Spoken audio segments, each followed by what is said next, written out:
Okay, this was one of those type of matchups that I'm always excited to find. I just checked Hut's profile, and I was looking for some games for him because he hasn't been on the channel in a while. For those that aren't familiar with Hut actually quite an experienced player. I believe he came from StarCraft, has about like $20,000 in earnings, I want to say. So he's a capable player, right? Sorry, $11,000 to be specific. But he's definitely a talented player. He's been keeping up on the rankings for the most. And I thought it would be interesting to not only see what he's doing, but see what he's doing on the HRE. Because he's going to be up against China. And it's a fairly open map that we've generated here. And keep in mind how powerful China are right now. We've seen their potential to go for that quick castle age timing. We've seen how lethal they can be there. But we've also seen their ability to play in the early game, right? Rushing into the fuel age, getting the second tech up, going to Jugnu, and then spamming your base. And Leenock is no stranger to these strategies, right? This man has been spamming China. I feel like, honestly, if I had a list of Leenock's games, I wouldn't be surprised if a third of them at least are just China. This guy spams it out. He's up to almost 400 games total, and every single one that we've looked at so far and went to select, I think has actually just been him on China. Hut, on the other hand, has been practicing HRE. Now, this was before he went on a spam fiesta of just custom games against bots to practice his openings. But this tells me that he's clearly taking HRE very seriously and trying to, like, crack the code. Because a lot of people feel like HRE are now incredibly weak and one-dimensional ever since the nerf to Horsemen. Because Horsemen were a big part of what HRE could do to be present in the early game.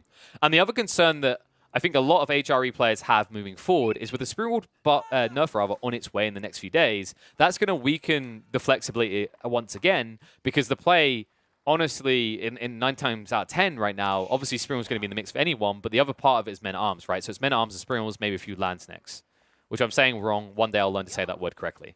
But the problem with this is that it just makes it very predictable when you're playing against the HRE and makes them very easy to counter, right?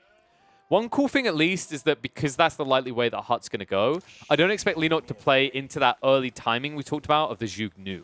Because, of course, Jugnu are only effective against unarmed targets, and if Hut goes immediately into man-at-arms quickly, he'll be defended against it. I will, however, expect to see both of these sides teching rapidly into the Castle Age. We've seen the economical powers of both of them. We've seen that actually most HRE players are not comfortable hanging around the feudal at all. And as I said, with the change to the Horsemen, it's even more so true. So Arcade Chapel already being built, and Leenock behind in that regard. He has to anticipate this is going to be the case, though. He won't be worried when he sees the tech up first because, as we said, HRE players don't tend to pressure in the early age. And also, you inherently are always going to be behind the tech timing of an HRE player, courtesy of the Prelate buffing up that early economy so much more, right?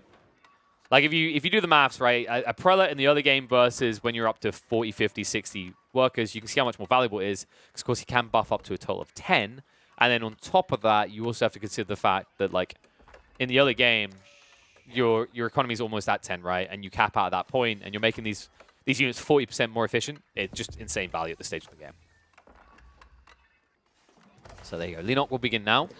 We'll somewhat keep up, remember, because Arcade Chapel being built only by 4 people right now out of Hut, and more importantly, China with just 2 of them, with that increased build speed, can actually match your pace. So while you will reach it first, you'll only be about maybe 15 seconds ahead. And then there's going to come the curious part in the game. Like, will we see any aggression out of Leenock straight into that feudal? Will we see Hut try and get involved, or will he just go for the full boom? Hut already moving out into the berry bushes, actually, is kind of surprising. I think he's just in prep for this once he runs out the sheep, of course. Is still gathering. Like, when we look at the vision game right now, Hut has not scouted out Leenock at all. Leenock has not scouted out Hut, but he's about to get the info. It's kind of obvious when this many sheep are following a scout somewhere, right? It's like, oh, I'll just follow him. All the way back to his base. So he gets the down low info. And he's going to see the tech up being complete in a second. But I think in this game, Hut, I'm trying to think like what kind of opening, because I want you to be able to pressure onto your opponent. The problem is you have to anticipate your Chinese opponent has gone for the Barbarous Sun, right? We know for sure he did. Obviously, Hut is playing blind because he's never been on that side of the map. But you have to anticipate your opponent has probably gone for the Barbican, because 90% of the games, that's what the Chinese players do. And that means that you can't actually assault. That means you have to go turtle. And it's going to be more so true with what Leenock is now doing. He's actually going to the stable drop. This could just be for the scouts to start gathering up the corpses to shut down HRE harder, or it could be early aggression from Horsemen. I do expect the scouts. The scouts are incredibly powerful in this matchup Mainly because the way the HRE plays this opening is they want to actually keep the food eco tight and close, right? And there you go. Look at the speed he's producing these scouts. 6 seconds to get one out with the oversight, right? So he's going to spam out the scouts, and the mill already researching the professional scouts. They're going to move in his position. You can also see professional scouts coming out from Hut. Hut has built in the stable to try and match this, but he's going to lose out on the deer count. That's the difference here, right? Is that he can't get the scouts out as quickly, and this is going to strip vital economy away from him because of that aforementioned playing tight style that HRE players engage with. And we've seen what happens when you try to play loose. You know, we've seen players try and wall off giant areas, and it's just not feasible on this map. This map is way too open. You waste too much time trying to get that expansion done, and that's early economy that you're losing out on, which, as HRE, is kind of spelling your doom. You do not want to waste early economy, because it's all about trying to boom up to the Regnant's Cathedral and the Castle Age as quickly as possible. So, scouts moving out. One of them going to be sniped. Bit of a whoopsie-daisy there as the TC gets involved. But now he can start picking these up. He brought out the Horseman as well.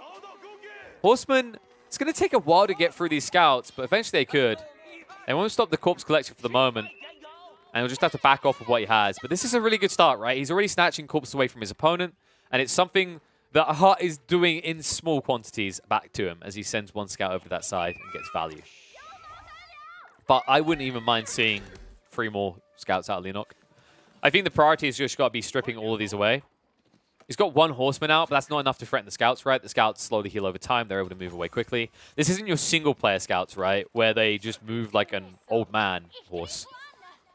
I don't know what kind of hybrid that is. That's a centaur that's 120 years old and has arthritis. That's what they look like when they pick up corpses in single-player. And horsemen, not really going to be able to slow them down here. We'll waste their time as they actually prioritize them. But it doesn't really matter right now. It's not going to make a difference at this stage. And that's why Leenock, after he does this initial move, will just focus on getting all of his corpses. Corpses that he knows about, right? Like Leenock scouted up here. He sees the deer. These are deer, by the way, that Hut doesn't have a clue about. He only knows about these ones over here. And what I would actually like to see out of Leenock now is either you're thinking Zhuge Nu or you're going for that Castle Age. But I think, like I said, if you go for Zhuge Nu, it's kind of risky. I do like this play more, right? Your opponent invests in the stables early. Does he want to go Horseman? If so, I'll have a few spinmen at the ready. If not, I'll just wait until Castle Age, spam out Palace Guard, and Palace Guard, with their ridiculous movement speed for an armored unit, will be able to dive under the TC and snipe out a lot of the stacked economy that Hut has at home. Hut, almost ready for that tech up. We said this is the power of HRE. A little bit of frustration occasionally out of the Horseman, but not enough to actually stunt his growth, as he should get what he needs very soon. Just has to engage with a few of the villagers. Needs to be careful not to lose them and have them sniped out. But yeah, now you can build the Regnants. And Leenock is slightly delayed here. Yeah. So he actually continued to invest elsewhere. He isn't ready for that tech up at all. He's continued to gather these corpses, but look at Hut with the moves! Oh my god, there's only 2 scouts up here as well. Leenock is going to lose so much eco here. So much value just going to be going the way of Hut. And look, Leenock spots it. He says, okay, I'm outnumbered. There's no way I can gather these. I'm just going to back off. I'll go back for the remaining deer over here. You win this round, Hut. Hut never stopped producing here. This is the power of the early economy for HRE, right? That boosted 40% gather rate and capacity allowed him to get the additional food requirement, not only to pursue a tech up, but to also field more scouts to go gather all these resources. And now, the quadruple stable drop. He's thinking knights. And you know what? If he gathers enough of these relics quickly, I think he can do it. I think it's a totally feasible thing to do. And yeah, Prilla already moving out as well.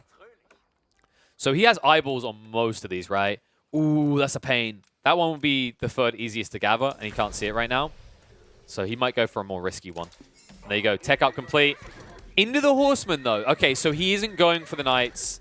Not at this stage. I think it's going to allow transition, though. I think it's a mixture, right? Yeah, you've got Knights coming out of one and then Horseman out the other. Understanding that he's gold capped right now, so he just wants to use that surplus food that he's now generating out of all these corpses collected. Corpses that Leenock wants to snatch back but will not be able to do so, right? Like, there's just no way you stop this. There's too many scouts here, man. Just let it go. The Wolf even joining in on the side of the HRE. What is this? So mistakes made there. I don't think Hut should have hung around. He should have just taken all these corpses back. So instead he gives 350 food over to Leenock. But the rest will make it back. And there you go. Just moving the horsemen out. Part of this is just about guarding the areas where the relics are going to be. He hasn't upgraded the horsemen yet. And if he continues the composition, I'd like to see it. But it looks like it's a full switch over. So he's just producing knights now. In some ways, it's more efficient. As long as you can actually like afford the gold, right? You don't have to waste your early production upgrading to veteran C for the horsemen in one of these buildings. Instead, you just get quality. Quality that your opponent can't match right now because he's continued to spam out a few horsemen here and there. And also, as we know, the only thing he can get his hands on the spear, which will counter you out directly, but raiding power will be there for Hart. So Leenock, late to it, but finally will arrive in the castle age. And will start producing the Sprions. His only real solution here. But he could still get caught out. Because remember, with a quadruple stable drop, Hart could still go into Horseman. And Horseman, not the best solution in the world, but can still do decent damage to those Sprions. I would actually like to see, if anything, if that becomes a problem for him, just engage with Scouts. We've seen how useful Scouts are at sniping out Sprions before, and it's so cheap and efficient. And it protects your Knight body, right? Knights that are being engaged right now. Spearmen trickling out. Hart going to back away from the moment. So if I was him, like, as long as he can support 4 worth of Knights, that's fine. If he ever finds that he doesn't have enough gold incoming to do this, though, I'd love to see a switch up into half Scout, half Knight.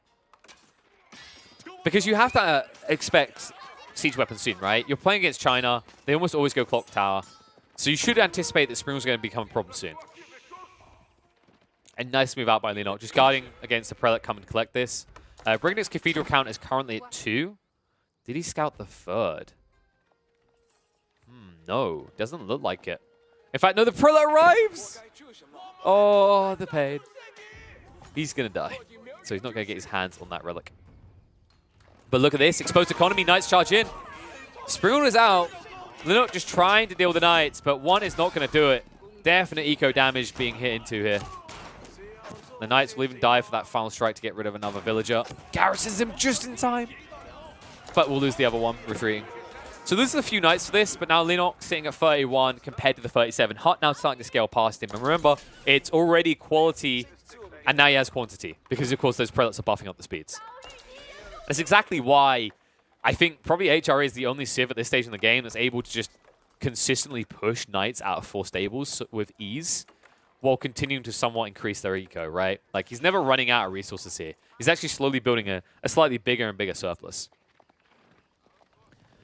Now, Raiden Part is going to become a problem for Leenock. Leenock, not really building enough of these Spearmen. Palace Guard are no longer an option with so many Knights coming out. He needs to actually reach maybe 7, 8 Springles to feel confident. And he doesn't have Spears to defend. And look at the exposed eco lines! Diving straight in onto the Berry Bush line. And so many villagers going to be sniped here. He'll get a few garrisoned, but half of them die for this. Leenock in trouble now. Leenock now down to 25 villagers. And, well, Hart getting close to doubling them up now at 40. Leenock, that is a mistake he could not afford. One more mistake like that and he might just tap out. Because you can feel you're falling behind, right? You're not able to actually produce these Sprinkles quick enough. You got stunted on the gold gathering, right, when you got sniped out there. Woodlines aren't actually that big, so you could easily fall behind quickly there. And now you've got to make tough choices about where you put your villagers from your 1 CC. And this is impressive from Hart, man. I just got to say, like, so much credit to HRE. Everyone's like, HRE's dead, they suck.